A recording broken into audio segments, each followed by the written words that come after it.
guys, it's Jean here. Today we're joined by a very special guest. This is Kassie. Kassie is my friend.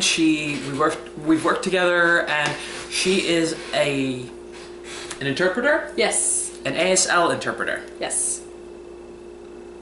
So, I thought, why not bring her on and that we would do a drunk interview episode in ASL. I'm about to tell a story in ASL, and Kassie is going to help me by letting you know what I'm saying. Yes. Okay. Ready?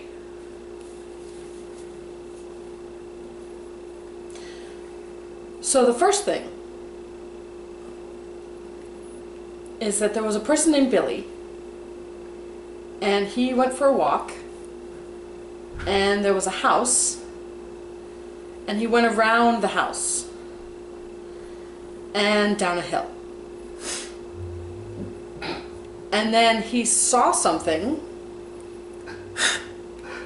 I need a noun before I can use the verb. He saw a pair of bulls mating. Exuberantly. And so, I'm assuming that's Billy again, didn't know what he was looking at, and ran away up the hill again and around the house.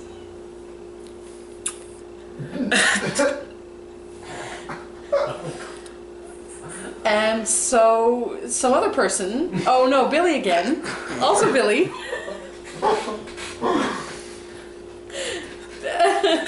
met someone.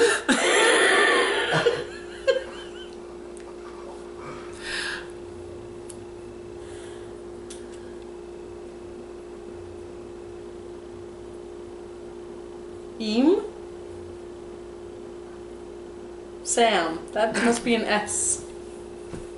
Billy met Sam. Yes. And they're good friends. And so Sam followed Billy, or possibly Billy followed Sam. Down the hill and around the house again. And there were the bulls fighting. And Billy, yes, Billy, and Sam also fought playfully.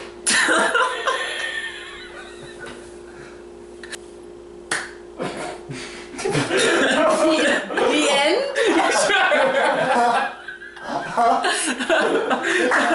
There we go.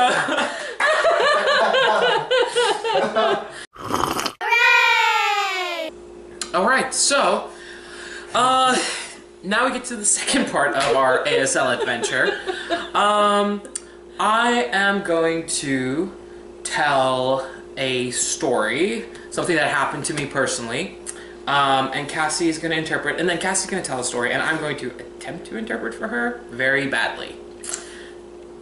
I'll be trying to think of a story while I'm interpreting. Well, then. The story is, have you ever done anything embarrassing while you were drunk?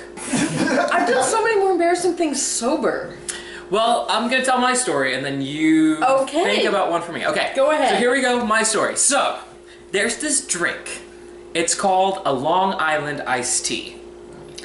And it's so alcoholic that I usually don't drink it, because it doesn't taste like alcohol, and you can just keep drinking and drinking and drinking until it goes bad. So, one day I was downtown and with a friend, and I got one Long Island iced tea because I thought, oh, it's only 7, it's fine, I could have one. So I drank one, and then another, and then another. So the night progresses, and I black out completely. And when I come to, I am sitting in a bar drinking some sort of lemony drink. And the bartender's telling me, it's time to close up. And I say, okay, where am I? So I walk outside and I realize I don't know where my car is. So I lost my car. And I spent the next 7 hours trying to find it somewhere in downtown Portland. So I drove up and down, or not drove, I walked up and down street after street after street. Literally, I started at the bottom of Portland at the NATO Parkway, and I walked up all the way to the top, and then turned and walked right down the next street, and then turned and then right back up the next street, and that just all over trying to find my car. And the last place I looked was the place where I had bought overnight parking, because I thought, there's no way that I drove my car back to the place where I bought overnight parking, because, I mean, I was drunk, right? No. And when I got there, lo and behold, there was my car sitting in the place where I had purchased overnight parking. The end. And that's my drunk story. So Cassie, do you have a drunk story? Do I have a drunk story? Yes. Oh, that's right. You're interpreting. I'll try to keep my hands to myself. You can help out if you want. Well, I can sim comment if you like, but I think my best drunk story was one of the first times that I got properly drunk out in public. I was 21. And I can't even look. It's so awful.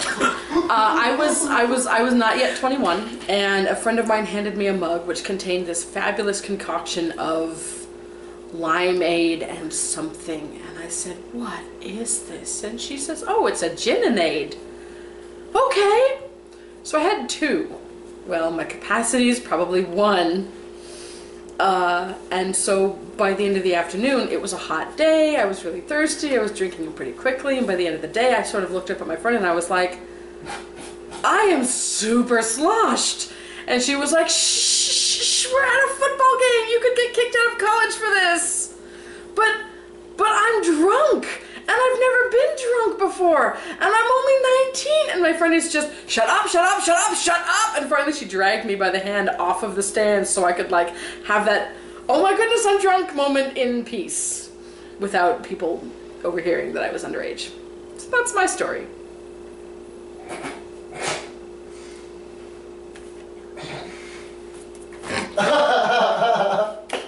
Story? It's hamburger. Story. Close enough. That's my hamburger. Hooray! Alright guys, well that was my horrible attempt at signing. Cassie obviously is much better because she went to school for it and she does it for a living. And yeah, so thanks for watching. If you enjoyed this video, please subscribe on either Twitter, Tumblr, Facebook, or Instagram, and also subscribe below. Also today in the comments, I would love to hear from you guys. If you speak a second language like ASL, what are some weird things that you've noticed, like when you've tried to translate? What are some words that you feel just there isn't really a word for that English doesn't quite get? If you've got something like that, please leave it in the comments below. I can't hear from you guys. I'm starting to feel it a little bit, the alcohol that is. So that does it for this drunk interview. Thank you so much for watching, and I will see you guys next time. Bye!